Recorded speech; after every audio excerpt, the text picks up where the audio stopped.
Kajian Dalilul Falihin, syarah kitab Riyadhus Shalihin, masih bab ke-7 ya, tentang yakin dan tawakal. Hadis yang ke-8 ya, masih hadis yang ke-8. Yang kemarin ini hadisnya diriwayatkan melalui Abu Bakar As-Siddiq ya, radhiyallahu an. Yang kemarin baru menerangkan tentang Abu Bakar As-Siddiq yang ya luar biasa, ternyatanya dia laki-laki pertama yang masuk Islam. Yang selanjutnya kan Abu Bakar itu menjadi khalifah yang pertama, pengganti pemimpin kaum muslimin pertama setelah Rasulullah SAW.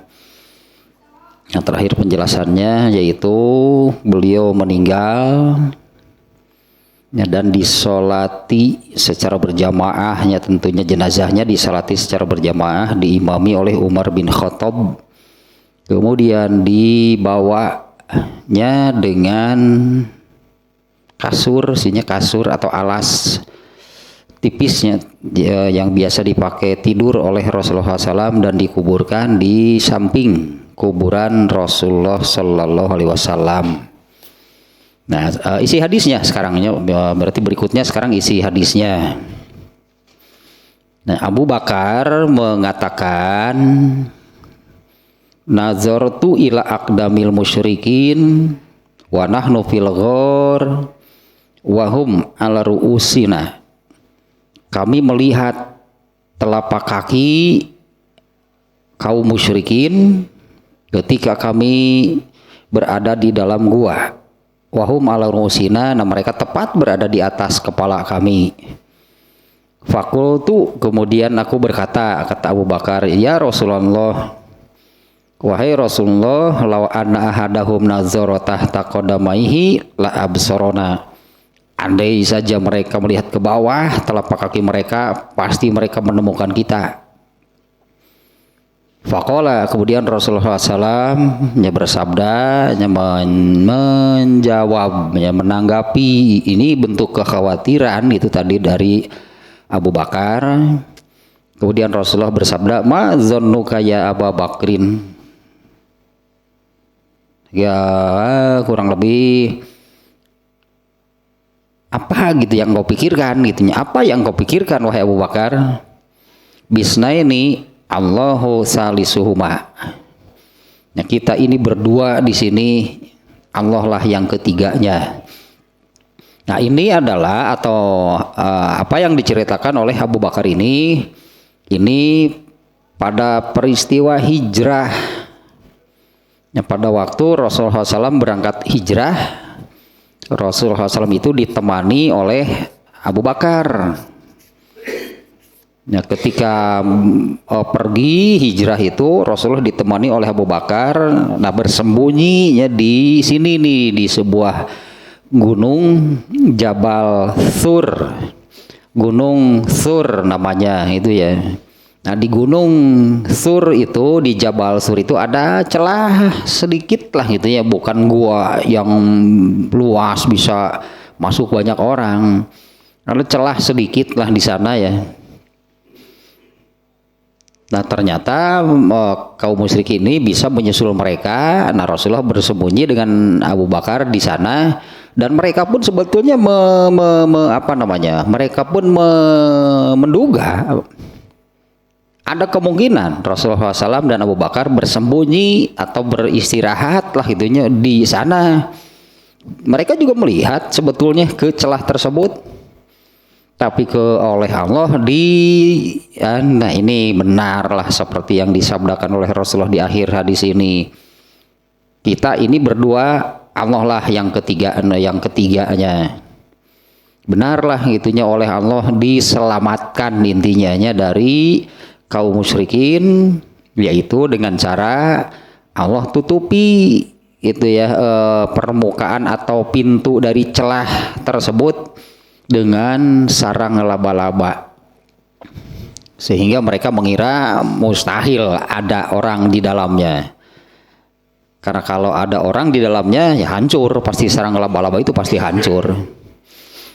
Nah ini hadis ini tentang hijrah, peristiwa hijrahnya Rasulullah SAW.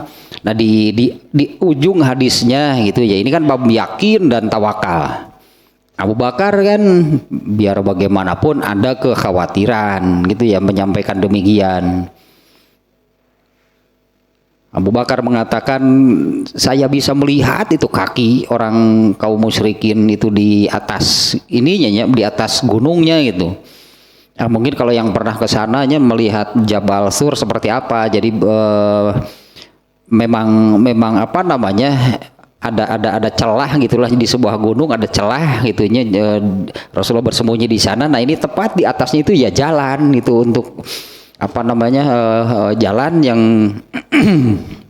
dilalui itu untuk menuju Madinah. Dan mereka pun menduga, kaum musyrikin menduga kemungkinan gitu ya Rasulullah SAW dan Abu Bakar Rasulullah SAW lah bersembunyi di sana, dan mereka pun melihat sebetulnya celahnya, memeriksa gitu ya apakah Rasulullah itu bersembunyi di sana. Nah, ternyata oleh Allah diselamatkan gitu ya dengan cara demikian, yaitu dihilangkan lah gitu ya, dihilangkan Rasulullah SAW itu dari pandangan orang-orang kaum musyrikin, dan pintu celah masuk ke pintu masuk ke celah tersebut ditutupi oleh Allah dengan sarang laba-laba. Lebar ya, saya ini cari ini, saya sengaja carinya di dalam kitab Sahih Bukhari, di dalam Kitabul Manaqib nih, tentang hijrahnya Rasulullah SAW.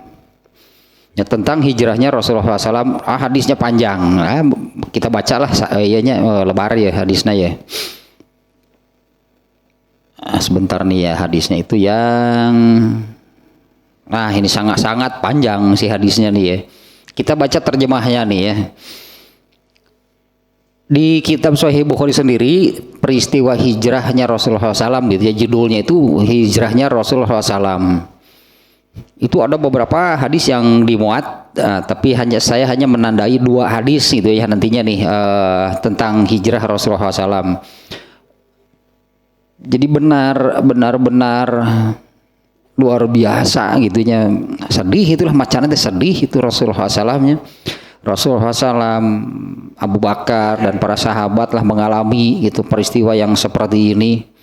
Jadi pantas kalau hijrah atau peristiwa hijrah itu tonggak sejarah perkembangan Islam, karena kan kemudian Islam bisa berkembang lah, tidak seperti sebelumnya itu setelah hijrah. Yang kemudian kan tahun terjadinya peristiwa hijrah itu dijadikan tahun pertama penanggalan Islam, sehingga penanggalan Islam itu disebutnya tahun Hijriyah. Tahun pertamanya itu tahun hijrahnya Rasulullah SAW. Nah, kita baca hadisnya nih ya, terjemahnya saja nih, panjang hadisnya.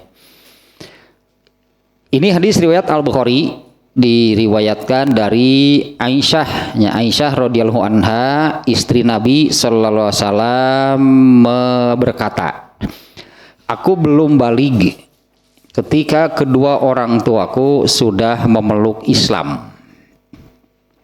Sejak saat itu tidak ada satu hari pun yang kami lalui melainkan Rasulullah SAW datang menemui kami di sepanjang hari, baik pagi ataupun sore. Nah, jadi sejak menjadi nabi, sejak Abu Bakarnya gitu kan, Abu Bakarnya sudah masuk Islam. Nah, Rasulullah SAW itu sering itu berkunjung ke rumah Abu Bakar.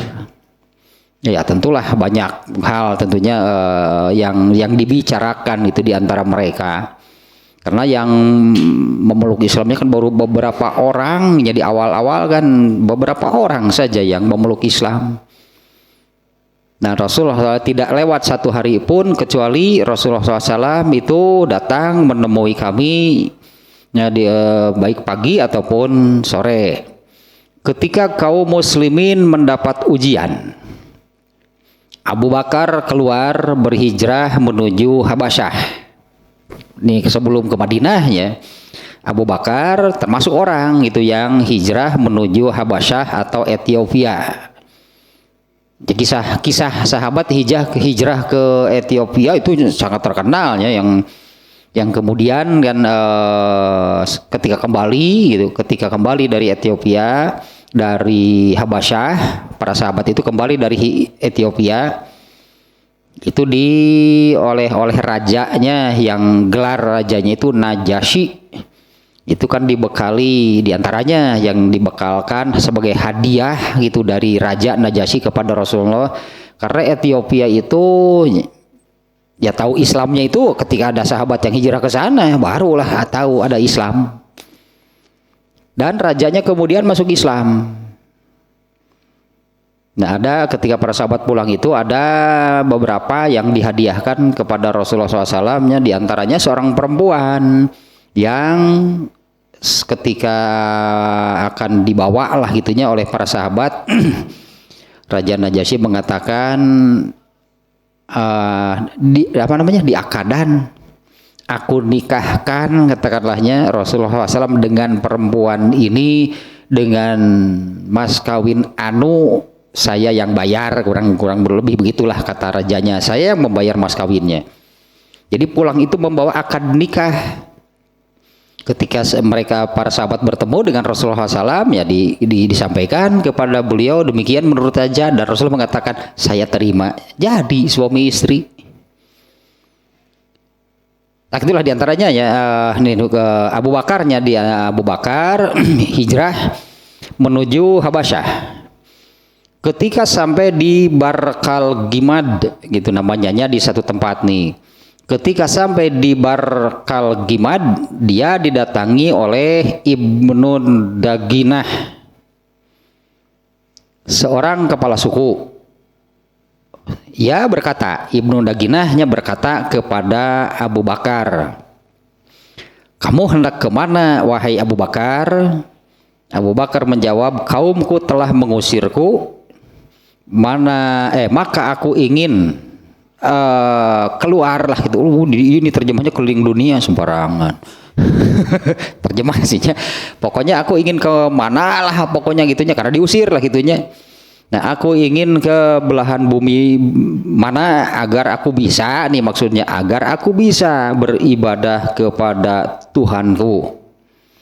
Ibnu Daginah berkata, seharusnya orang seperti Anda tidak patut keluar dan tidak patut pula diusir, karena Anda termasuk orang yang bekerja untuk mereka yang tidak mampu. Nah, artinya Abu Bakar terkenal dermawan berarti kan sejak sebelumnya, karena engkau bekerja untuk mereka yang tidak mampu, menyambung silaturahmi, menanggung orang-orang yang lemah, menjamu tamu, dan selalu menolong di jalan kebenaran. Pantaslah gitunya kalau Abu Bakar itu sebelum Islamnya pun demikian. Itu kan orang terdekatnya gitunya Abu Bakar itu kan Rasulullah SAW sebelum menjadi nabi, itu sahabat, orang dekat Rasulullah SAW itu Abu Bakar. Termasuk nih Abu Bakar yang tarakababawa tidak pernah terbawanya Abu Bakar menyembah berhala gitu, karena dekatnya dengan Rasulullah SAW sejak sebelum menjadi nabi. Aku akan menjadi pelindung Anda, nih kata Ibnu Daginahnya kepada Abu Bakar. Jadi tidak pantas orang seperti kamu itu harus diusirnya, harus keluar dan diusir itu, karena kamu itu orang yang demikian tadinya alasannya. Kemudian Ibnu Daginah mengatakan, aku akan menjadi pelindung Anda. Maka kembali dan sembahlah Tuhanmu di negerimu. Artinya kan semasa di Mekah kan sulit berarti. Karena Abu Bakar alasannya, saya ingin keluar lah, meninggalkan Mekah, kemana saja pokoknya saya ingin beribadah. Saya ingin menyembah Tuhan saya, gitulahnya kata Abu Bakar. Nah, Ibnu Daginah mengatakan, kembali, pulanglah dan sembahlah Tuhanmu di negerimu. Maka Abu Bakar kembali dan berangkat pula Ibnu Daginah bersamanya. Artinya Abu Bakarnya kembali, disertai oleh Ibnu Daginah. Lalu Ibnu Daginah pada sore hari berjalan di hadapan para pembesar Quraisy seraya berkata kepada mereka, sesungguhnya orang seperti Abu Bakar tidak patut keluar dan tidak patut pula diusir. Apakah kalian mengusir orang yang suka bekerja untuk orang yang tidak mampu, menyambung silaturahmi, menanggung orang-orang yang lemah, menjamu tamu, dan selalu menolong orang lain di jalan kebenaran? Ini orang-orang sangat luar biasa. Memangnya Abu Bakar itu sudah gesoleh gitulah, gesoleh ti sampai nah sebenarnya mah tinggal di dalilan. Ya, artinya sudah menjadi orang yang baik lah gitunya, orang yang baik, orang yang demikianlah seperti yang disebutkannya. Tinggal diberi landasan ilmu agamanya, jadi amal soleh. Ya, apakah kalian tidak patutnya apakah kalian mengusir orang yang suka demikian tadinya? Akhirnya orang-orang Quraisy tidak mendustakan, tidak menolak perlindungan Ibnu Daginah terhadap Abu Bakar. Dan mereka berkata kepada Ibnu Daginah, perintahkanlah kepada Abu Bakar agar beribadah menyembah Tuhannya di rumahnya saja dan sholat serta membaca Al-Quran sesukanya. Silakan kalau di rumahnya. Itulahnya kata pembesar Quraisy. Beribadahlah di rumahnya, silahkan sholat dan membaca Quran sesukanya, tapi di rumahnya. Jangan mengganggu kami dengan kegiatannya itu, dan jangan mengeraskan bacaannya, karena kami khawatir akan menimbulkan fitnah terhadap istri-istri dan anak-anak kami. Ini permintaan orang-orang Quraisy kepada Ibnu Daginah. Boleh, itulah jaminan Ibnu Daginah diterimanya oleh orang Quraisy. Artinya Abu Bakar tidak akan diganggu, tidak akan diperlakukan buruk dengan jaminan dari Ibnu Daginah. Tapi dengan syarat, itu kan orang-orang Quraisy tadi menetapkan syarat demikian, boleh.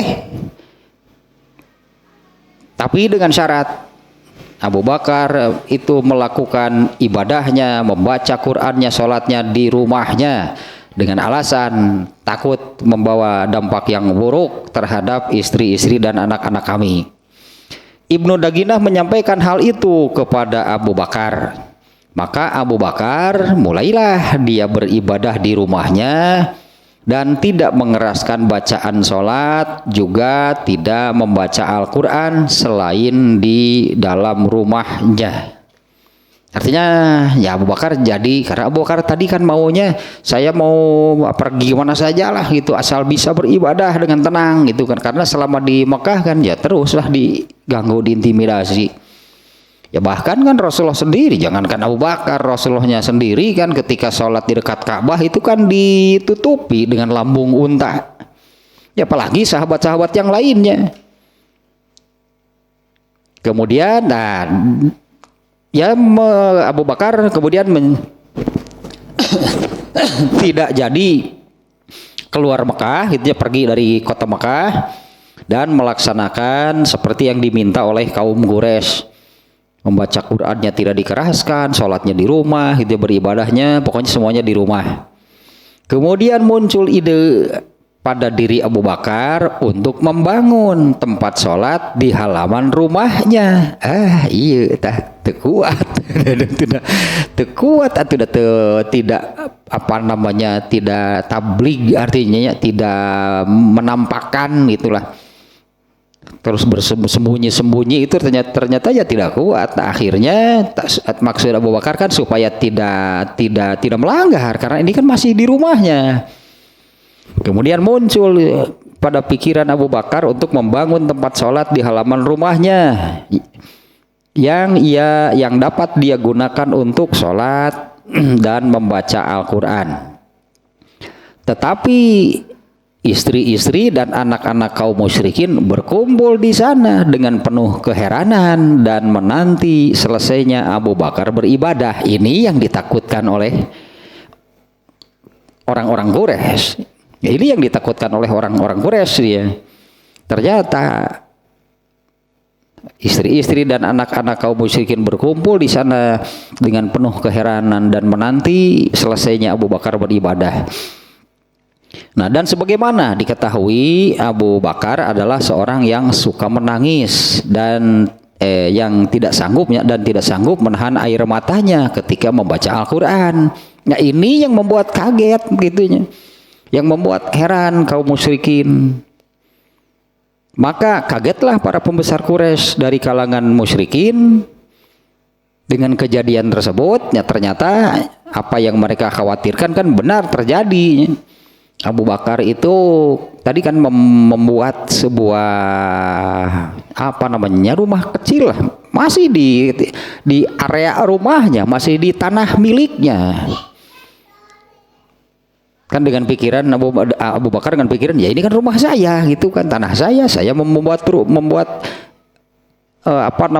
rumah kecil lah untuk beribadah.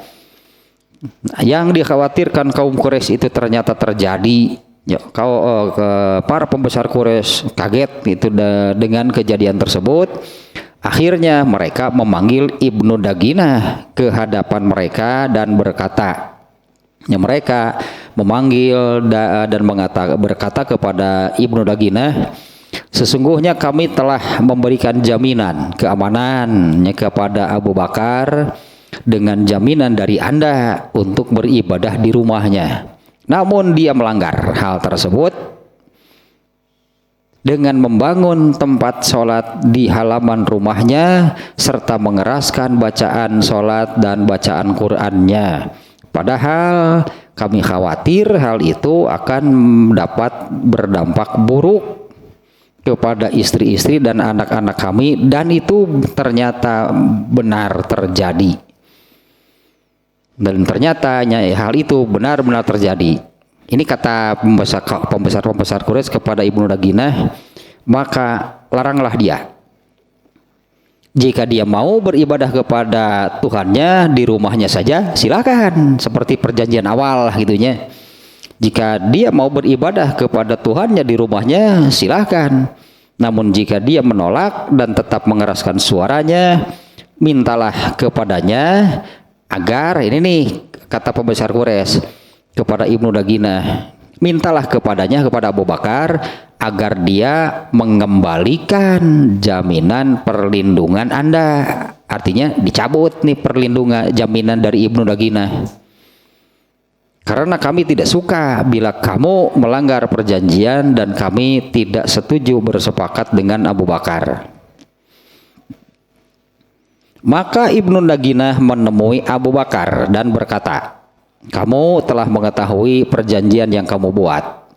Maka apakah kamu tetap mau menjaga perjanjian tersebut, jaminan dariku ini, atau kamu mengembalikan perlindunganmu kepadaku? Karena aku tidak suka bila orang-orang Arab mendengar bahwa aku telah melanggar perjanjian hanya karena seseorang yang telah aku ikat dengannya. Jadi ini Ibnu Daginah mengatakan gitu ya, mau aku cabut jaminan atau perlindungan dariku atau ikuti apa yang mereka inginkan. Yaitu di rumahnya. Kalau di rumah kan mereka kan menjamin, kaum musyrikin tadi menjaga kalau Abu Bakar beribadahnya di rumah silahkan, tidak akan diganggu. Ternyata kan menurut kaum musyrikin Abu Bakar ini melanggar perjanjian, malah membuat bangunan di luar rumah, bacaannya dikeraskan. Dan itu ternyata benar, itulahnya menurut mereka terjadi. Berpengaruh buruknya terhadap istri-istri dan anak-anak mereka. Nah, Ibnu Daginah mengatakan kepada Abu Bakar, ya, kamu telah mengetahui perjanjian yang kamu buat, maka apakah kamu tetap memeliharanya? Artinya mengikuti persyaratan awal, atau mengembalikan perlindunganku, jaminanku kepadaku? Karena aku tidak suka mendengar orang-orang Arab mengatakan aku telah melanggar perjanjian hanya karena seseorang yang aku ikat dengannya. Abu Bakar menjawab, aku kembalikan kepadamu jaminan perlindunganmu, dan aku ridho dengan jaminan perlindungan Allah Azza wa Jalla. Artinya Abu Bakarnya tidak maunya mengikuti kaum musyrikin. Kalau begitu aku cabut jaminanku, perlindunganku atas kamu, silahkan. Gitulah Abu Bakarnya. Aku ridho dengan jaminan perlindungan Allah Azza wa Jalla. Nah, Nabi SAW saat itu masih di Mekah. Nabi SAW saat itu masih berada di Mekah. Beliau bersabda kepada kaum muslimin, sungguh telah diperlihatkan kepadaku negeri tempat hijrah kalian yang memiliki pepohonan kurma di antara dua bukit yang berbatu hitam. Maka berhijrahlah orang yang mau berhijrah menuju Madinah. Begitu pula secara umum.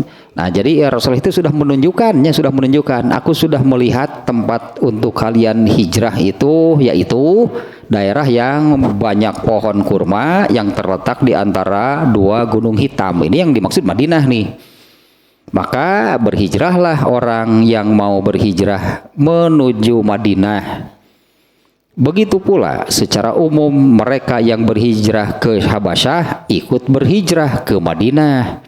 Nah, mereka yang berada di Habasyah pun kemudian pulang begitu dari Habasyahnya menuju Madinah. Begitu pula secara umumnya mereka yang berhijrah ke Habasyah ikut berhijrah ke Madinah. Lalu Abu Bakar juga bersiap-siap hendak berangkat menuju Madinah. Tetapi Rasulullah SAW berkata kepadanya, diamlah kamu di tempatmu. Ternyata Abu Bakar saat itu juga kan mau hijrahnya dengan para sahabat. Ini Rasulullah Rasul sendirinya belum berangkat hijrah. Kalau para sahabat sejak dikatakan tadi oleh Rasulullah SAW-nya, aku sudah melihat tempat untuk kalian hijrah, yaitu Madinahnya, sebutlah intinya. Ya, berhijrahlah mereka itunya para sahabat menuju Madinah. Rasulullah sendiri belum tidak bersama mereka. Abu Bakar ini termasuk orang yang ingin berangkat ke Madinah. Tadi kan ke Habasyah saja sebetulnya kan mau ikut. Abu Bakar ini kan ketika hijrah ke Habasyah juga mau ikut dengan alasan mau kemana saja lah pokoknya asal bisa. Tadi apalagi di terjemahnya, aku mau keliling dunia nih gitu. Mereka mana itu? Mereka Greenland gitu atau mereka Siberia gitu. Kemana lah pokoknya mah. Nah, Abu Bakar juga Abu Bakar bersiap-siap seperti para sahabat yang lainnya hendak berangkat hijrah menuju Madinah. Tetapi Rasulullah SAW berkata kepadanya, diamlah kamu di tempatmu. Sesungguhnya aku berharap semoga aku mendapat izin untuk berhijrah. Jadi Rasul sendiri oleh Allah belum diizinkan. Perintah hijrah itu belum kena gitu kepada Rasulullah SAW. Maka Rasulullah SAW itu ya memerintahkanlah kepada para sahabat. Beliau sendiri kan disebutnya masih menunggu izin dari Allah. Rasulullah SAW-nya boleh hijrah enggak? Nah, sementara para sahabat yang lain mereka kemudian hijrah ke Madinah, Abu Bakar termasuk orang yang mau gitu, yang ingin ikut hijrah ke Madinah, tapi oleh Rasulullah ditahan ternyata.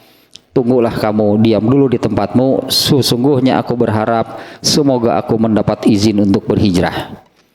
Abu Bakar berkata, sungguh, tayanya banyak ungkapan ini nih pada perkataan Abu Bakar nih. Sungguh demi bapakku sebagai tebusan. Apakah benar Tuhan mengharapkan itu? Jadi apakah benar engkau ini juga mau hijrah itu tapi nunggu izin dari Allah, nunggu perintahnya dari Allah? Nah, apakah benar itu engkau juga mau hijrah? Rasulullah SAW menjawab, ya benar. Maka Abu Bakar berharap dalam dirinya bahwa dia benar-benar dapat mendampingi Rasulullah SAW dalam berhijrah. Atau pisan. Kemudian Abu Bakar berarti kannya di sini Abu Bakar sangat bergembira. Wah, ternyata Rasulullah juga mau hijrah. Ya, dan di dalam diri Abu Bakar gitunya dia berharap dapat mendampingi Rasulullah SAW dalam berhijrah. Maka dia, nih Abu Bakar, memberi makan 2 hewan tunggangan yang dimilikinya dengan dedaunan samur selama 4 bulan. Nah, ternyata kan para sahabat sudah 4 bulan sudah hijrah lebih dulu ke Madinah ini ya. Sekarang sudah ke Madinah nih, yang dari Habasyah juga tadi kan sudah pindah ke Madinah. Nah, Abu Bakar memberi makan 2 hewan tunggangan yang dimilikinya dengan dedaunan samur.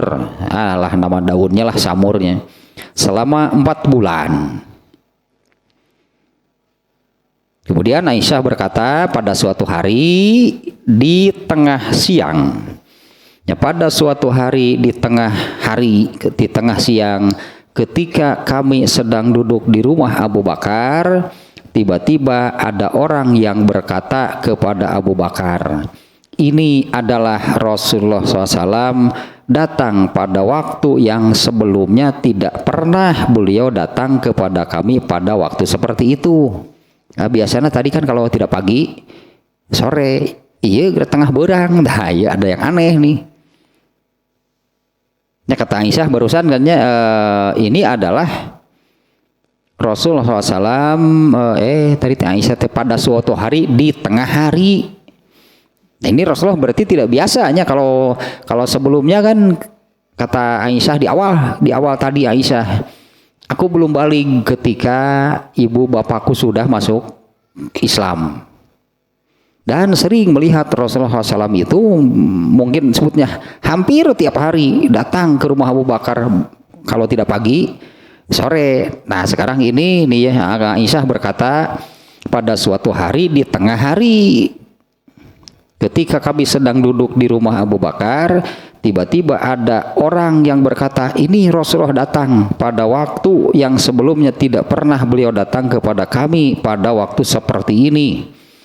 Maka Abu Bakar berkata, bapak ibuku menjadi tebusan untuk beliau. Ini seringnya nanti Abu Bakar mengatakan kalimat seperti ini, bapak ibuku menjadi tebusan untuk beliau. Demi Allah, tidaklah beliau datang pada waktu seperti ini, melainkan pasti ada urusan penting. Kemudian Aisyah menuturkan lagi, Rasulullah SAW datang, kemudian meminta izin, lalu beliau dipersilahkan masuk. Beliau masuk dan berkata kepada Abu Bakar, perintahkanlah orang-orang yang ada di rumahmu untuk keluar. Ini ada pembicaraan rahasia berarti ini. Perintahkanlah orang-orang yang ada di rumahmu untuk keluar. Abu Bakar berkata, mereka itu dari keluarga Tuhan juga, bapakku sebagai tebusanmu wahai Rasulullah. Artinya, mereka itu saudara gitulah, mereka itu semuanya saudara gitulah. Artinya Abu Bakar menjamin aman, mereka mendengar juga kan nggak akan ada yang berkhianat gitulah. Kemudian Rasulullah bersabda, sungguh aku telah diizinkan untuk keluar berhijrah. Berarti ini kan selang 4 bulannya dari para sahabat yang hijrah pertama nih ke Madinah. Nah, Rasulullah menyampaikan ini, ternyata sungguh aku telah diizinkan untuk keluar berhijrah. Abu Bakar bertanya, apakah aku yang akan menjadi pendampingmu? Demi bapakku sebagai tebusanmu wahai Rasulullah. Rasulullah menjawab, ya benar. Atau wisannya Abu Bakarnya menjadi pendamping Rasulullah di waktu hijrah nih. Nah, apakah aku yang menjadi pendampingmu wahai Rasulullah? Ya benar. Abu Bakar berkata lagi, demi bapakku sebagai tebusanmu, ambillah salah satu dari unta tungganganku ini. Karena Abu Bakar kan sudah menyiapkannya, untanya diberi makan yang banyak itu selama 4 bulan. Nah, untuk disiapkan untuk hijrah ini nih. Nah, Abu Bakar mengatakan, demi bapakku sebagai tebusanmu, ambillah salah satu dari unta tungganganku ini. Rasulullah SAW bersabda, berapa harganya? Rasulullah tanyakan harga. Berapa harganya ini? Ya, Rasulullah bersabda dengan ini harus ada harganya. Aisyah berkata lagi, maka kami mempersiapkan untuk keduanya dengan baik dan kami buatkan bagi keduanya bekal makanan yang kami simpan dalam sebuah kantung dari kulit. Nah, sementara Asma Asma itu kakaknya Aisyah ya, anaknya kakaknya Aisyah, anak perempuannya Abu Bakar. Ternyata kalau ini sudah menikah. Menikahnya itu dengan anaknya Ibnu Zubair. Ibnu Zubair itu yang kemudian jadi khalifah. Ibnu Zubair itu anaknya Az-Zubair bin Awam. Az-Zubairnya bin Awamnya sendiri itu salah seorang sahabat yang masuk surga tanpa hisab.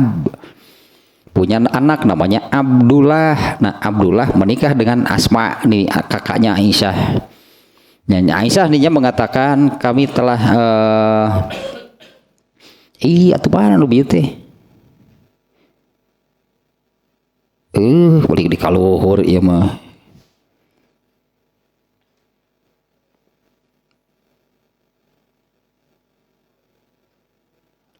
Tadi sampai di sini ini ambillah salah satunya tunggangan unta, tungganganku.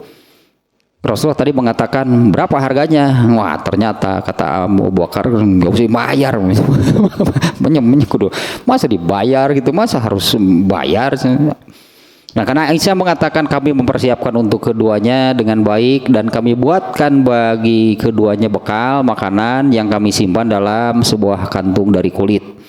Sementara Asma binti Abu Bakar memotong kain ikat pinggangnya menjadi 2 bagian.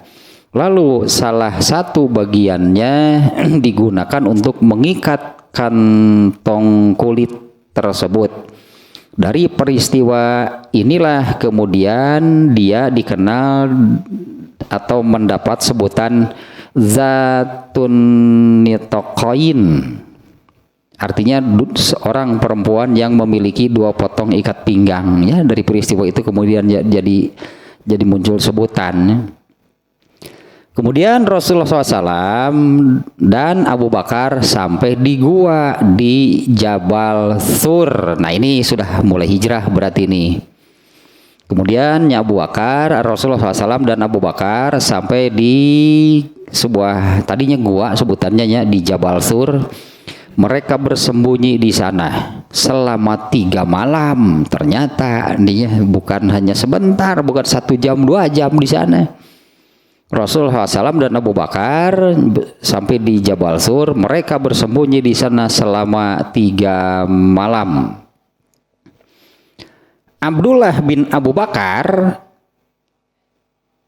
anak laki-laki Abu Bakar berartinya, ada juga anak laki-laki Abu Bakar itu namanya Abdurrahman. Aisyah berartinya adik kakak nih, Asma, Abdurrahman, Aisyah, Abdullah, itu anak-anaknya Abu Bakar nih mereka nih. Abdullah bin Abu Bakar seorang pemuda yang cerdik lagi cepat tanggap, ikut bersama keduanya bermalam di sana. Jadi selain Rasulullah SAW nih ada juga anaknya anaknya Abu Bakarnya yang ikut bermalam gitu di Jabal Thur.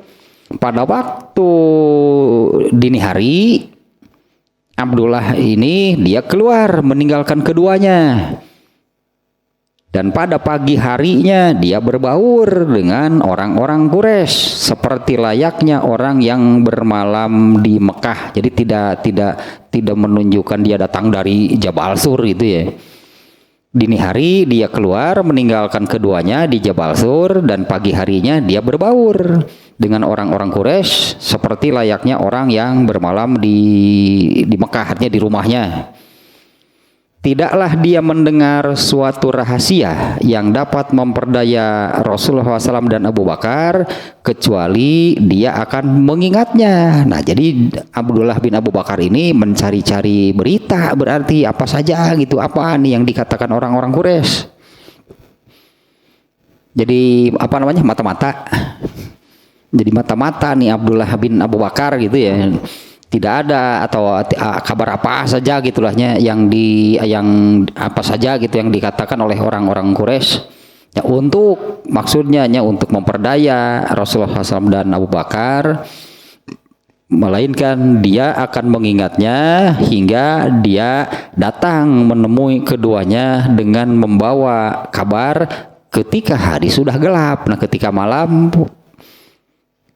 datang lagi ke Jabal Sur dan tidur di sananya menemani itu Rasulullah dan Abu Bakar. Kemudian nih panjangnya, makanya kan ini hadisnya sangat panjang nih. Lebar itu ngahaja macam iraha mah itu teu kapanggih hadisna ge. Ngahaja macam. Lanjutannya nih. Amir bin Fuhairoh. Nih ada lagi muncul satu nama nih. Amir bin Fuhairoh. Dia ini mantan hamba sahaya Abu Bakar, menggembalakan kambing untuk diperah susunya dan diberikan kepada keduanya sesaat setelah berlalu waktu Isya. Jadi selama Rasulullah dan Abu Bakar di Jabal Surnya 3 hari 3 malam ya. Ini ada ini nih Amir bin Fuhairoh yang dia menggembala kambing, kemudian dia memerah susu kambingnya. Nah setelah Isya datang ke Jabal Sur, diberikan kepada Rasulullah dan Abu Bakar susu kambingnya. Ya, Abu Fuhairoh, namanya Abu Fuhairoh. Fuhairoh itu mantan budak Abu Bakar, menggembala kambing untuk diperah susunya dan diberikan kepada keduanya setelah waktu Isya berlalu. Maka keduanya dapat bermalam dengan tenang dengan mendapat susu segar, yaitu susu hasil perahan kambing. Susu hasil perahan kambing itu hingga Amir bin Fuhairoh menggiring kambing-kambing tersebut untuk digembalakan saat menjelang pagi. Jadi mata-matanya Abdullah, nah untuk memberikan susu ini kepada Rasulullah itu, ini ada Amir bin Fuhairoh namanya. Dia melakukan ini setiap malam selama 3 malam di persembunyian tersebut. Kemudian Rasulullah SAW dan Abu Bakar mengupah seseorang dari suku Bani Adil. Ya, Rasulullah dan Abu Bakar mengupah seseorang dari suku bayaran ya profesional ya mah. Dari seseorang dari Bani Adil, yaitu suku keturunan Bani Abdu Adi, sebagai pemandu jalan. Orang itu adalah orang yang mengerti tentang jalur perjalanan. Orang ini telah ikut bersumpah dengan keluarga Al-As bin Wa'il As-Sahmi, dan juga dia adalah seorang yang beragama dengan agama orang-orang kafir Quraisy. Artinya dia bukan orang Islam nih ya. Siapa tadi namanya? Seseorang lah dari Bani Adil.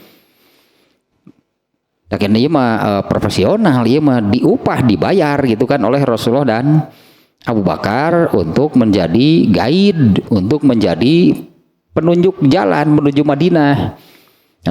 Karena dia orang yang memang paham lah tentang jalur perjalanan.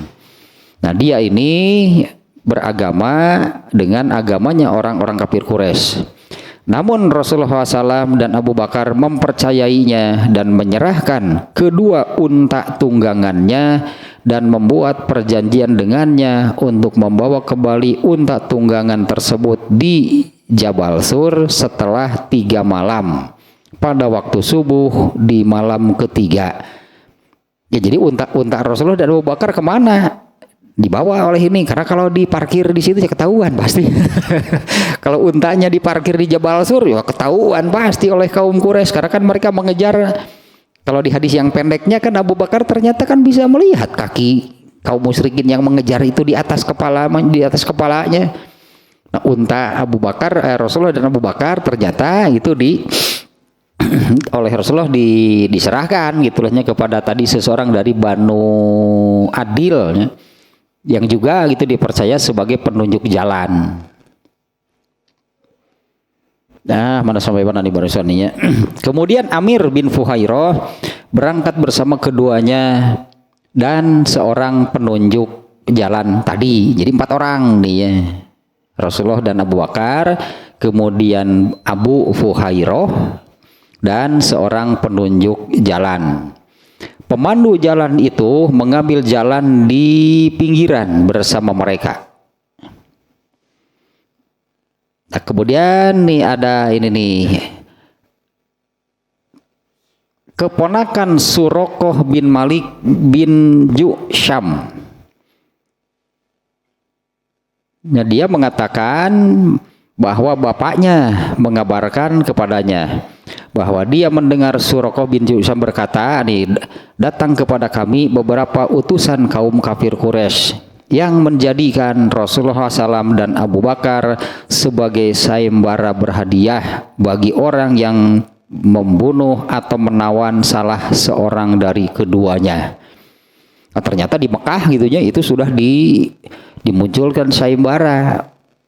Pokoknya barang siapa yang bisa membawa keduanya atau salah satu baik dalam keadaan hidup atau mati, sudah dijadikan sayembara ternyata nih ya. Itu kabarnya tadi datang dari siapa namanya, Suraqah bin Malik bin Ju'sham. Nah, ternyata orang-orang kaum kafir Quraisy setelah menjadikan Rasulullah SAW dan Abu Bakar sebagai sayembara berhadiah bagi yang bisa membunuh atau menawan salah seorang dari keduanya.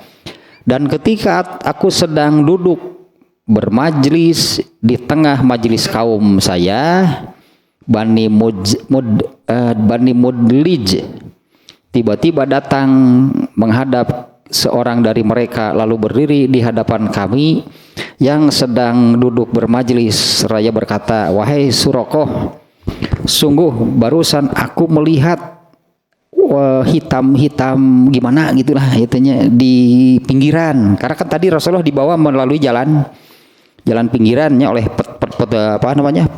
oleh guide-nya, oleh penunjuk jalannya. Nah, ada yang datang, wahai Suraqah, sungguh barusan aku melihat dari kejauhan, berartinya ada warna-warna hitam lah di pinggiran. Aku kira mereka itu adalah Muhammad dan sahabatnya. Suraqah berkata, saya tahu bahwa mereka itu sebetulnya benar gitunya, yang dimaksud itu memang benar Rasulullah dan Abu Bakar. Ketahuan ternyata gitu kan. Ada yang melihat gitu dari kejauhan, ada warna-warna hitam itulah. Suraqah mengatakan, aku tahu bahwa mereka itu adalah yang dimaksud. Tetapi aku berkata kepadanya, sesungguhnya mereka itu bukan rombongan Rasulullah.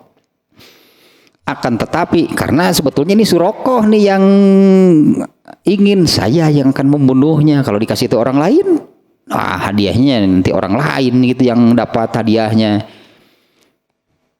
Jadi Suraqah itu menyembunyikan, bukan rombongan Rasulullah, padahal benar itu rombongan Rasulullah. Nah, sesungguhnya mereka itu bukan rombongan Rasulullah. Akan tetapi kamu telah melihat si Anu dan siapalah sebetulnya itu pokoknya itu bukan Rasulullah. Ya, yang bergerak bersama-sama dengan mata-mata kami.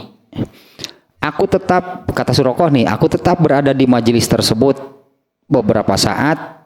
Kemudian aku pergi. Ya, aku pulang dan masuk ke dalam rumah.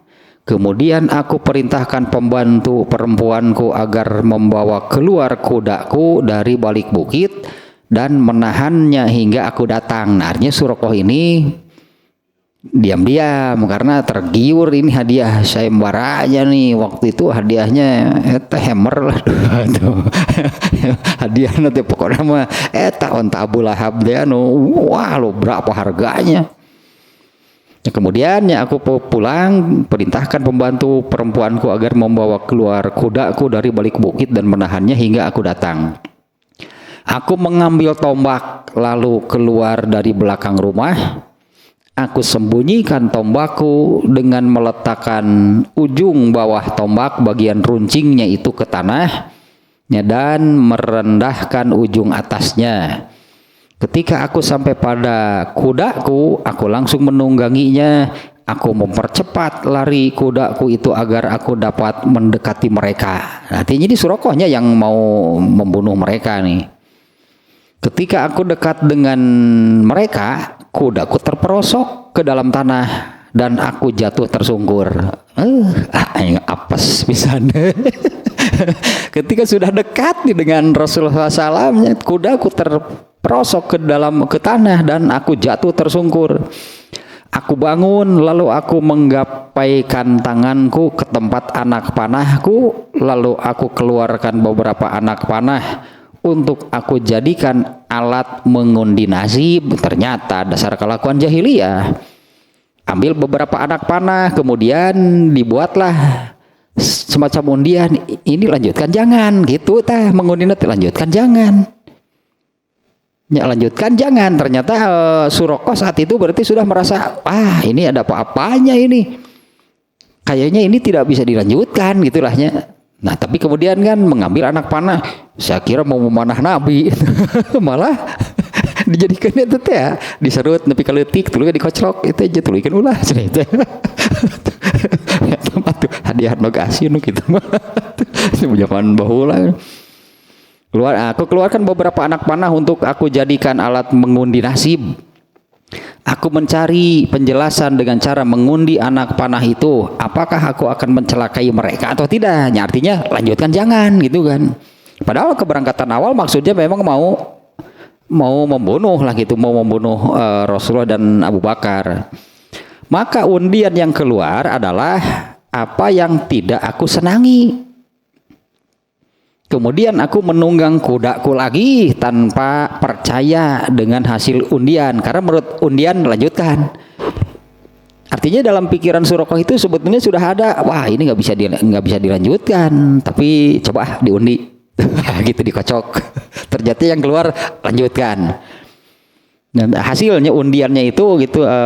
Kemudian aku menunggang kudaku lagi tanpa percaya dengan hasil undian tadi agar aku dapat mendekati mereka lagi. Ketika aku, karena kan Rasulullah naik unta kan ya tadinya. Kalau unta kan tidak secepat kuda gitu jalannya. Kalau ini kan pakai kuda bisa lebih cepat. Artinya memang jadi bisa mendekati, bisa menyusul mereka nih. Ketika aku mendekat, dekatnya sudah mendekat kepada mereka sampai dapat mendengar bacaan Rasulullah SAW. Pada saat itu beliau tidak menoleh. Jadi Rasulullah itu tidak menoleh, gitunya dinaik untanya ya tidak menoleh, entah fokus gitu ke depan gitu ya. Sedangkan Abu Bakar seringkali menoleh ke sana kemari. Kaki depan kudaku kembali terperosok. Labu deh.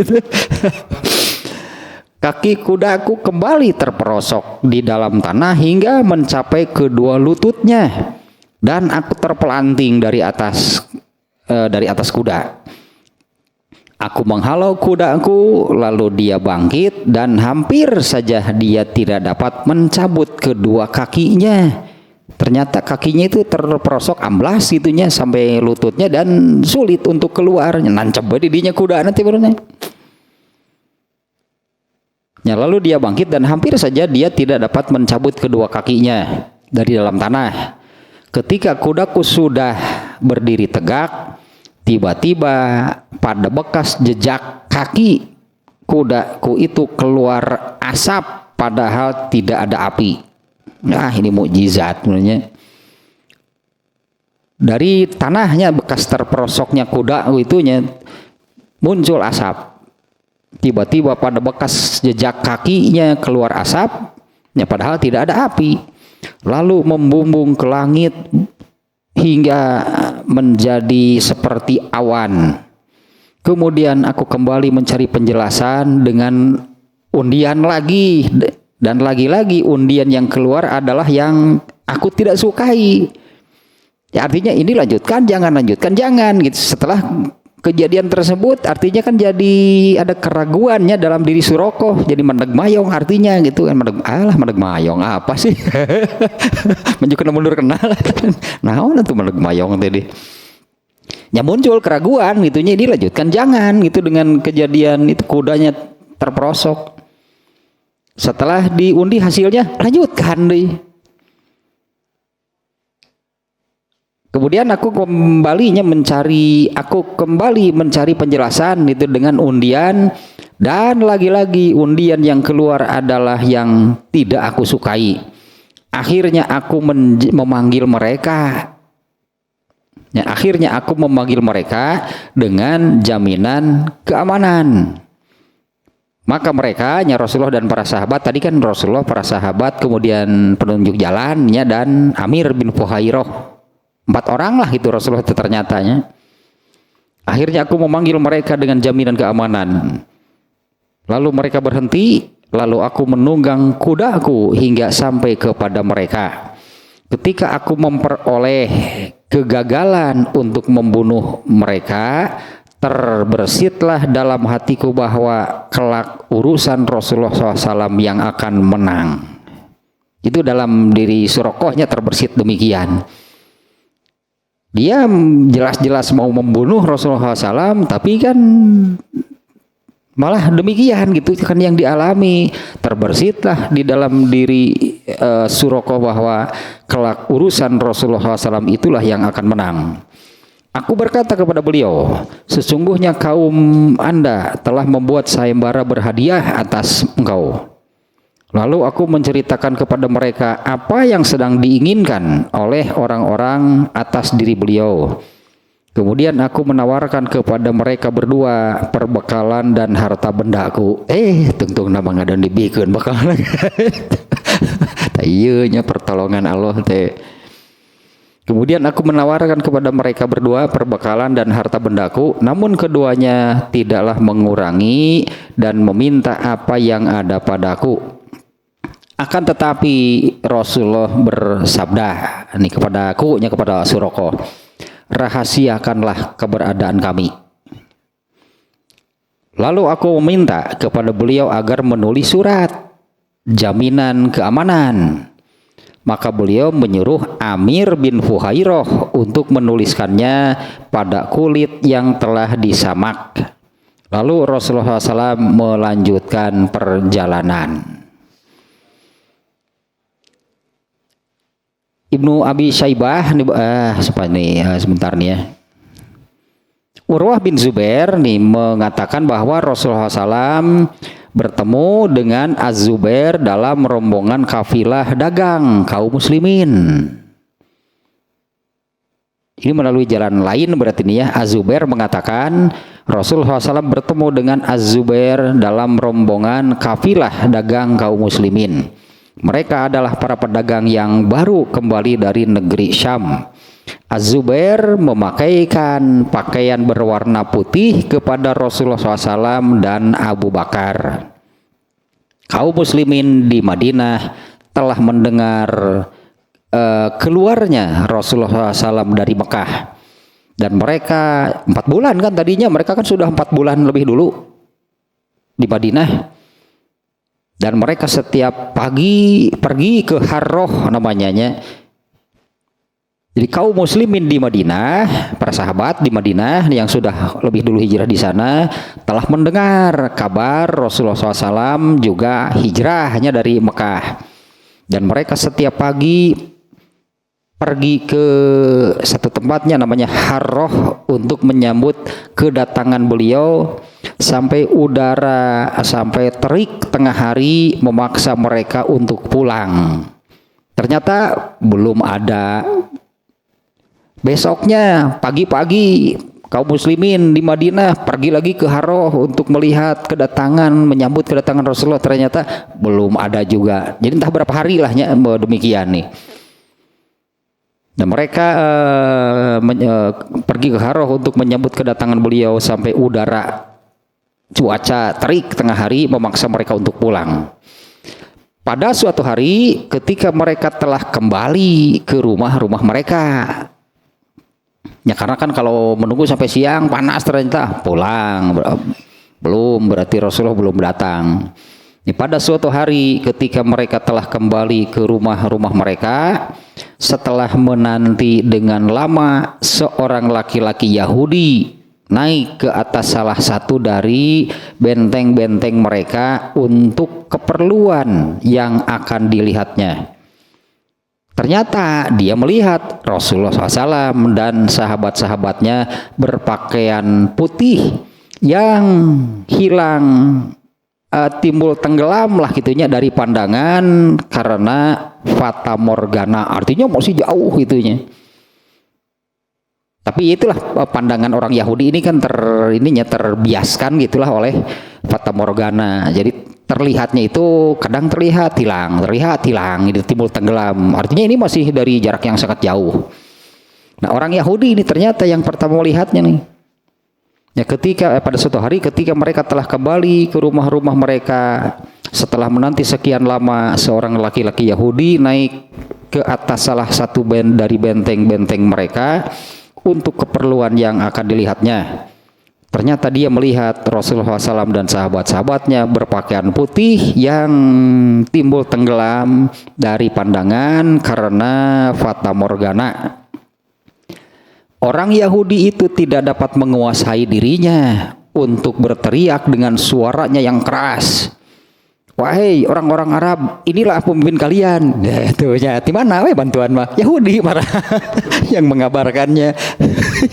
Yahudi tekuat gitu ningali. Jeung apal eta nabi deui nya. Mungkin kan dari gelagat yang dilihat dari orang Madinah kan ya. Sering kan berangkat pagi ke Harroh, artinya tempat yang agak tingginya. Melihat itu dari kejauhan sampai mereka ini sampai tengah hari panas, wah belum ada Rasulullah pulang gitu kan. Nah, orang Yahudi itu tidak dapat menguasai dirinya untuk berteriak dengan suaranya yang keras. Wahai orang-orang Arab, inilah pemimpin kalian yang telah kalian nanti-nantikan. Serta merta kaum muslimin berhamburan mengambil senjata-senjata mereka dan menyambut kedatangan Rasulullah SAW di atas Harroh tadinya. Ke sana mereka itu berangkatnya. Beliau berdiri berjajar dengan mereka di sebelah kanan hingga beliau singgah di Bani Amr bin Auf. Hari itu adalah hari Senin bulan Rabiul Awal. Banyaknya yang bertepatan dengan hari Senin. Bawa tanggal 12 ya. Sampainya Rasulullah ke Madinah tanggal 12 Rabiul Awal, Senin deh. Abu Bakar berdiri sementara beliau duduk sambil terdiam.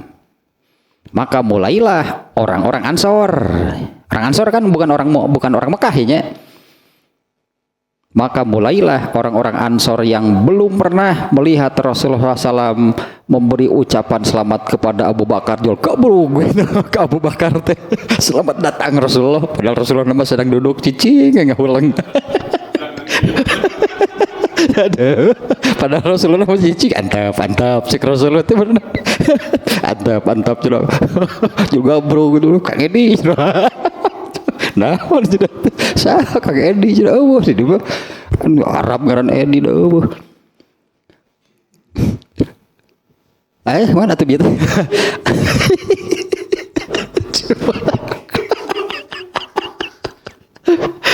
Tuh paling sih Bang Tosin. Abu Bakar berdiri sementara beliau duduk sambil terdiam. Nah, mulailah orang-orang Ansor yang belum pernah melihat Rasulullah SAW memberi ucapan selamat kepada Abu Bakar.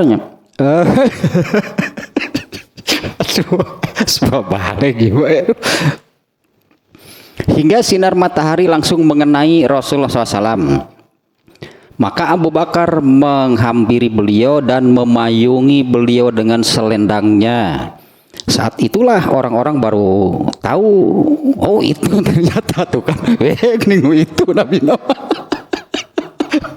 Wah parah ini parah. Atuh kita tanya mau curang mah, nanyakeun heula nu mana Nabi. Juga bro kayak di.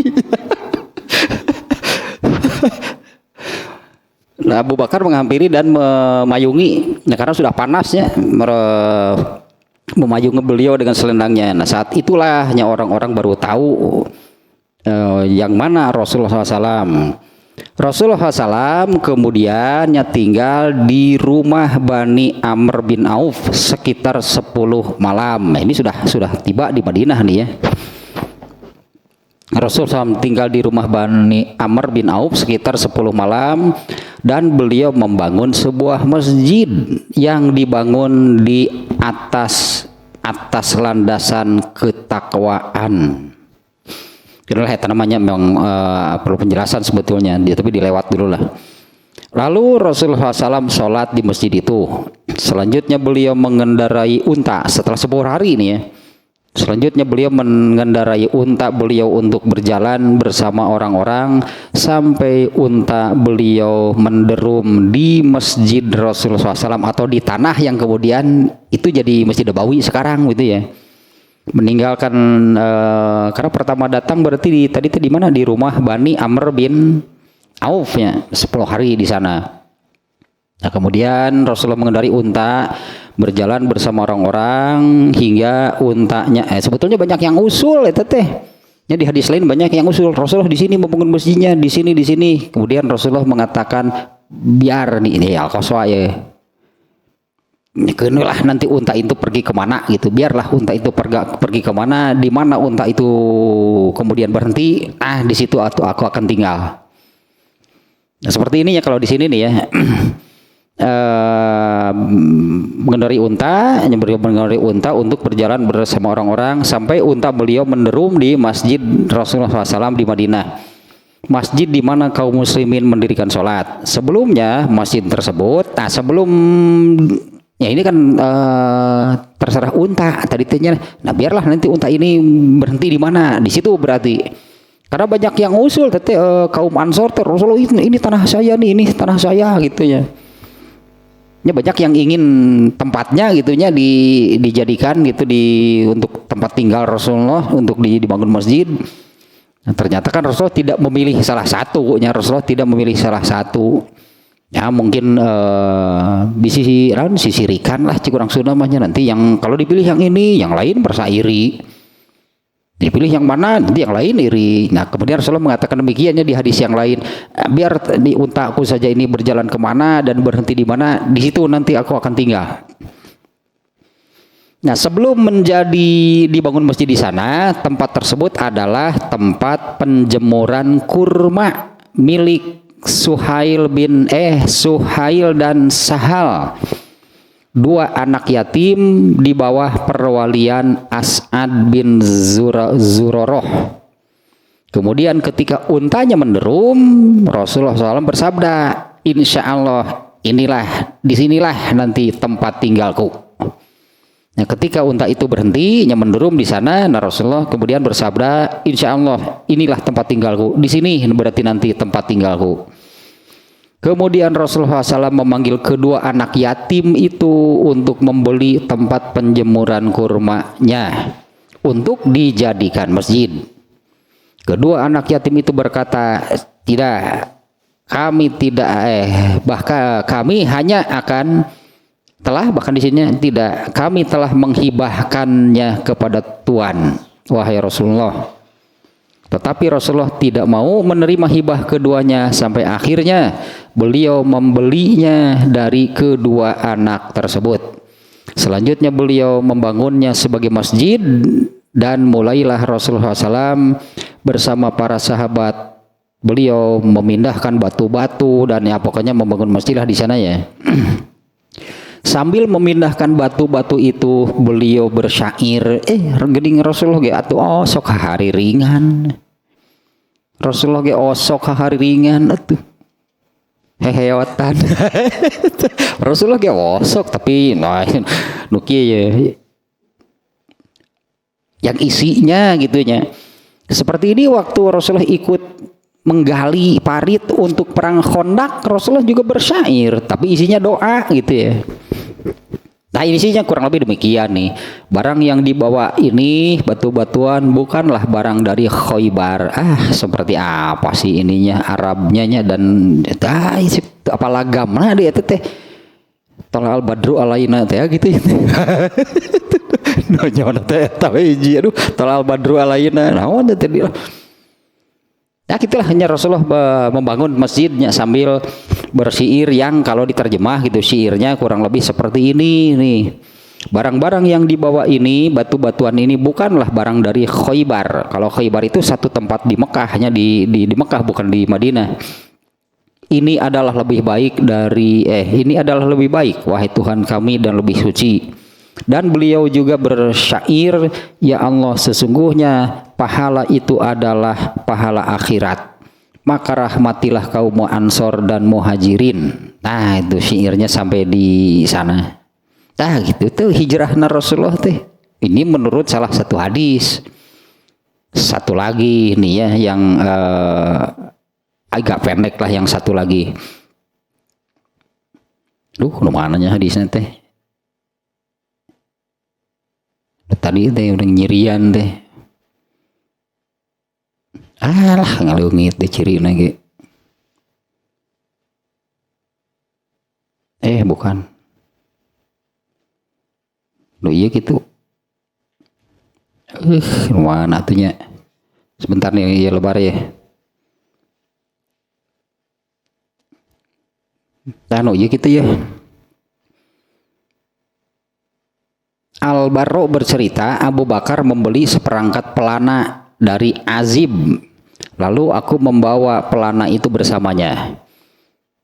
Dianya Al-Barro bin Azib mengatakan, maka Azib bertanya kepadanya tentang perjalanan hijrah Rasulullah SAW.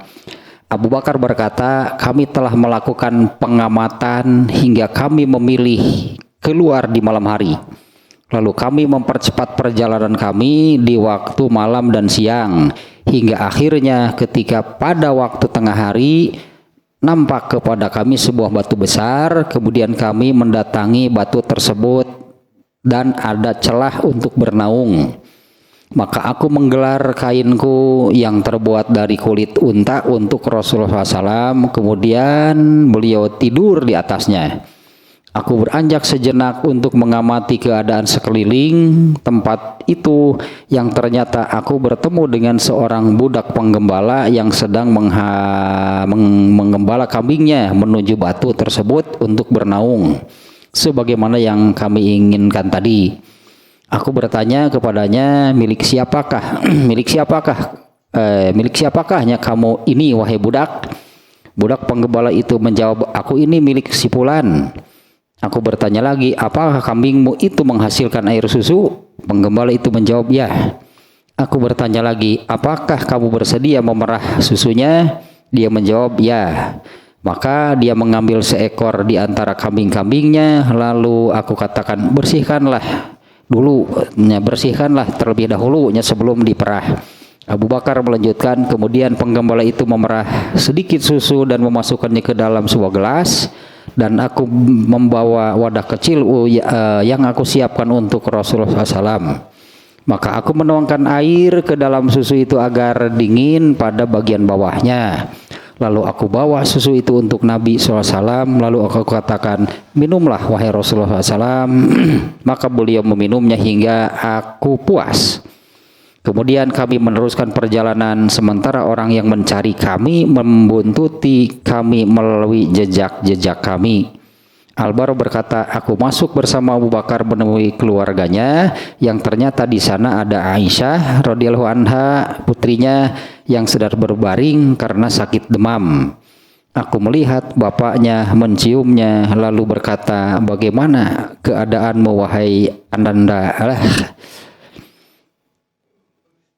Mana itunya cirian teh. Sebentar nih ya, ada satu lagi itu yang sudah dikasih tanda nih. Gitu ya.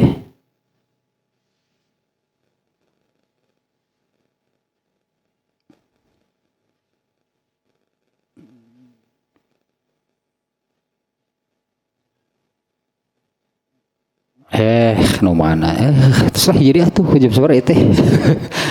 Tapi ini nih sekarang ke sini sih, tadi mah lebar gitu kan ya. Sekarang tentang ininya.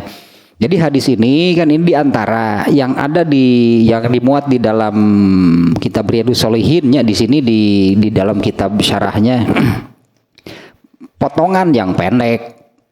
Tentunya yang terkait dengan peristiwa hijrah, yaitu Abu Bakar ketika berada di Jabal Sur. Itu kan tadi kan lebih lengkapnya, ternyata 3 hari 3 malam kan berada di Jabal Sur.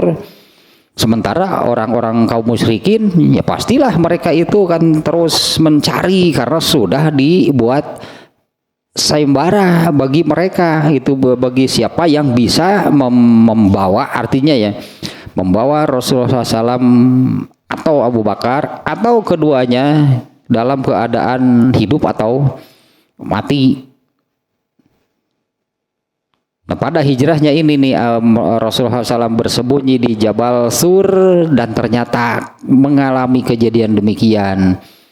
Abu Bakar itu melihat telapak kaki atau kaki kaum musyrikin itu di atas kepala mereka dan muncullah kekhawatiran gitu kan dari Abu Bakar, andai mereka melihat ke bawah pasti mereka bisa menemukan kami. Kemudian Rasulullah, ini tawakalnya, apa yang ada di pikiranmu wahai Abu Bakar? Sesungguhnya kita berdua di sini, Allah lah yang ketiganya. Maksudnya bukan wujudnya gitu, Allah jadi bertiga di sana dengan Rasulullah, bukan wujudnya yang Allah bertiga juga ikut sembunyi, bukan. Karena demikiannya kita berdua, Allah yang ketiga. Apa maksudnya? Yaitu bin nasri wal maunati wal kalaah wal hifzi ayusi bahuma doimun. Yaitu ya Allah yang ketiganya. Ini maksudnya nih ya, jangan diartikan wujud Allah juga ikut sembunyi di sana jadi bertiga. Masa Allah sembunyi? Masa Allah ikut sembunyi di sana? Maksudnya adalah pertolongan, bantuan, pertolongan, penjagaan, pemeliharaan. Artinya intinya pasti diselamatkan oleh Allah. Itu maknanya Allah lah yang ketiga. Artinya Allah akan menolong, Allah akan membantu, Allah menjaga, memelihara gitu ya, dari kezaliman yang akan kena kepada Rasulullah SAW dan Abu Bakar. Nah, tapi ini kan situasinya, apa sih yang bisa dilakukan oleh Rasulullah dan Abu Bakar? Kan tidak ada yang bisa. Ya makanya sembunyilah itulah. Ketika sembunyi itu kan Abu Bakar malah melihat, ternyata ini nih orang kaum musyrikin itu berada di atas kepalanya. Tidak ada yang bisa dilakukan oleh mereka.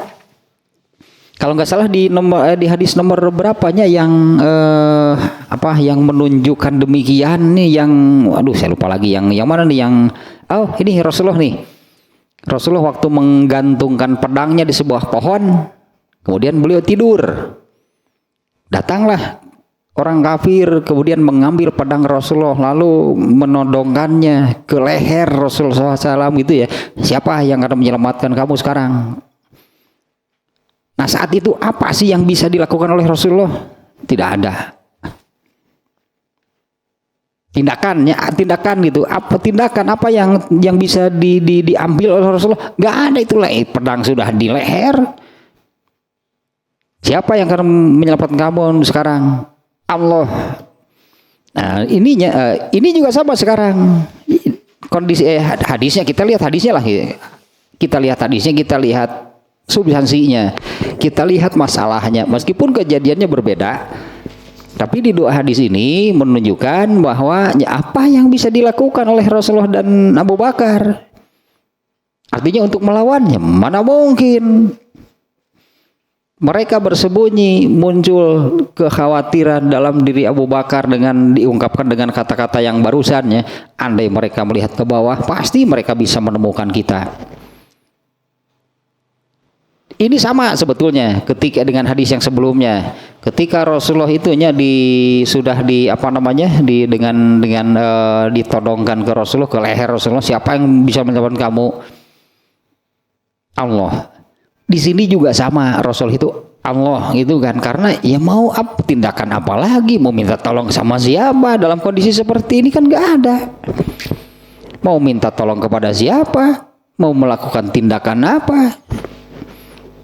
Makanya kan bersembunyi itu kan. Tapi ternyata hampir saja persembunyian mereka itu bisa ditemukan oleh orang-orang kafir. Ternyata benar seperti yang Rasulullah katakan, pertolongan, bantuan dijaga, dipelihara oleh Allah. Allah menyelamatkan mereka dengan mengadakan sarang laba-laba di mulut celah gitunya gua tersebut. Tapi ada di sini pelajarannya.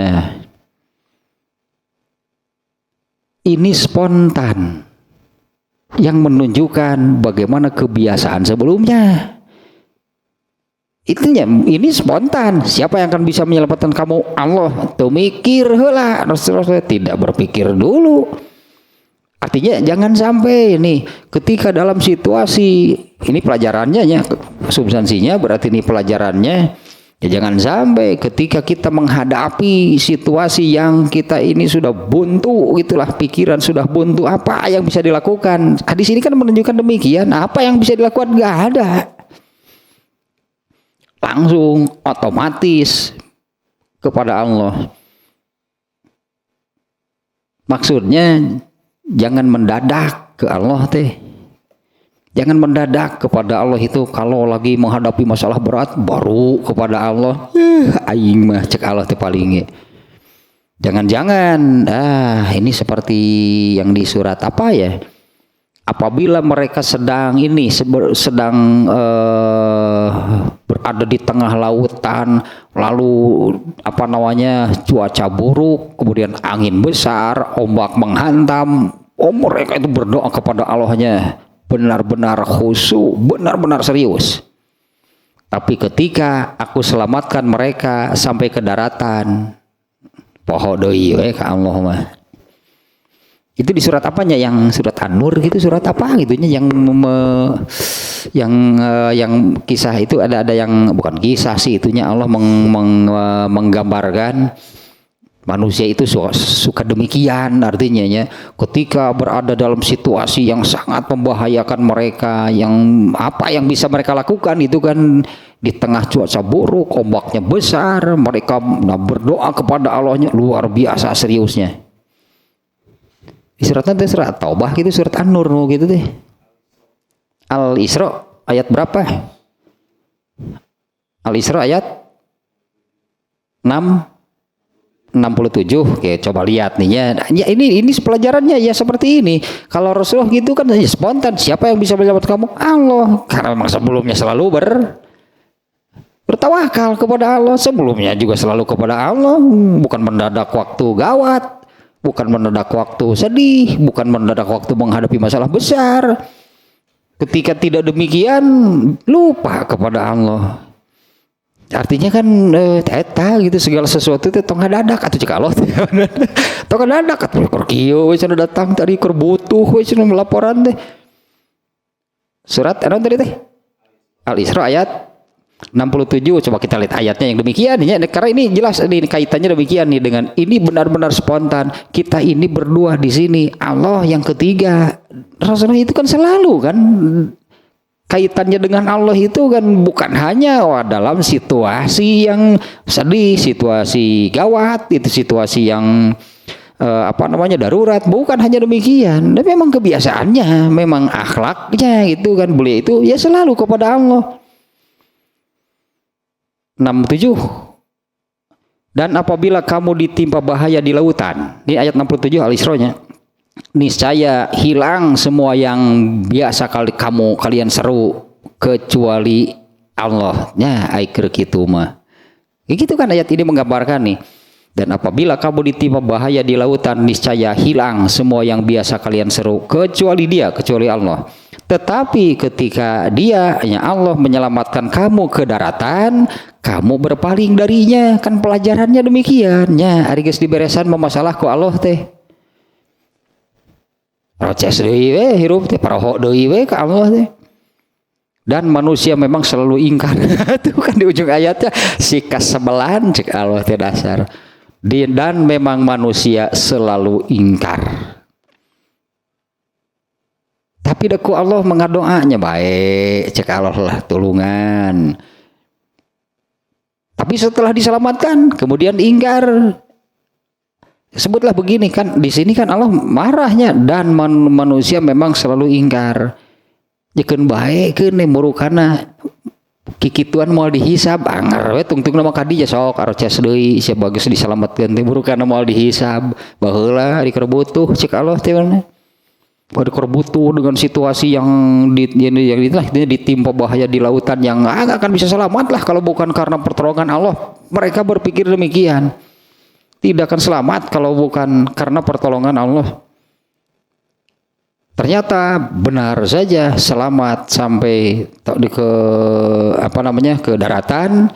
Tetapi ketika dia menyelamatkan kamu ke daratan, kamu berpaling darinya. Dan manusia memang selalu ingkar. Nah, tawakal bukan demikian. Bukan, tidak bisa mendadak. Benar-benar berpegang kepada Allah. Cek Allah teh kumaha keur teh nya jelema kieu. Setelah diselamatkan, ya gitu itu kita. Dan manusia memang selalu ingkar. Jadi ini kan, jadi tawakal ini rangkuman sebetulnya. Di dalam tawakal itu ada iman, ada ikhlas, ada semuanya gitunya. Semuanya itu terangkum lah gitunya dalam satu kata, yaitu tawakal.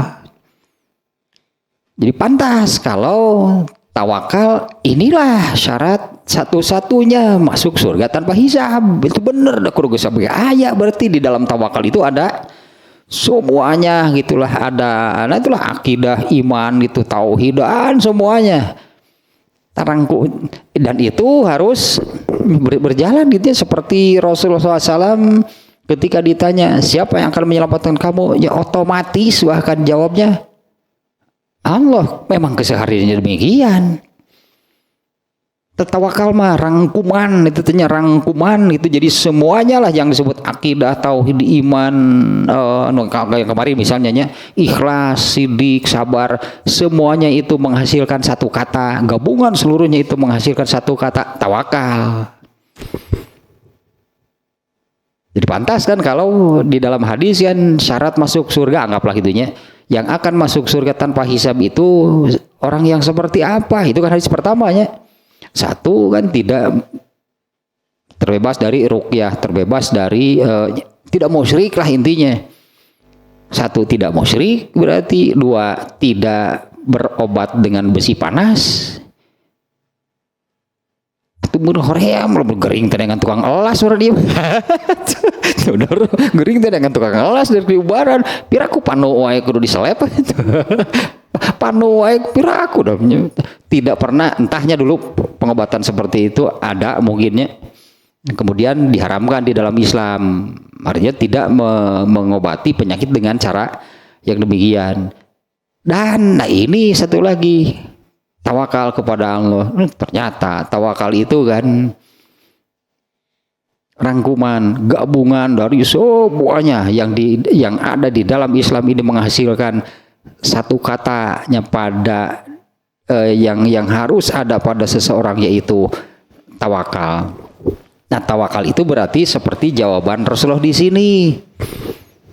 Di sebelum juga tanya siapa yang akan menyelamatkan kamu? Allah. Spontan itu nggak akan muncul lain berarti dari Rasulullah, karena memang kesehariannya demikian. Ya, karena memang totalnya Rasulullah SAW itu semuanya itu, ya itulah menghasilkan satu kata yang demikian. Praktek nama gitu Nabi itu. Siapa yang akan menyelamatkan kamu? Allah. Kemudian di sini ini bagaimana kita ini berdua, Allah yang ketiganya. Sama artinya pertolongan Allah. Siapa yang bisa menyelamatkan mereka berdua? Kan kurang lebih demikian. Kekhawatiran Abu Bakar itu, siapa yang akan bisa menyelamatkan kita berdua di sini? Rasulullah menyebutnya Allah. Nah, inilah tawakal. Artinya kan tidak bisa mendadak gitu tawakal mata, seperti yang di surat Al-Isra 67 dan banyaknya di dalam Al-Quran yang kurang lebih menunjukkan demikian. Apabila sedang menghadapi masalah yang besar, masalah berat, bahkan sudah buntu lah gitunya, tenaga habis, buntu, pikiran juga sudah buntu, tidak bisa apa-apa, barulah hanya Allah lah yang bisa. Insya Allah hanya Allah lah.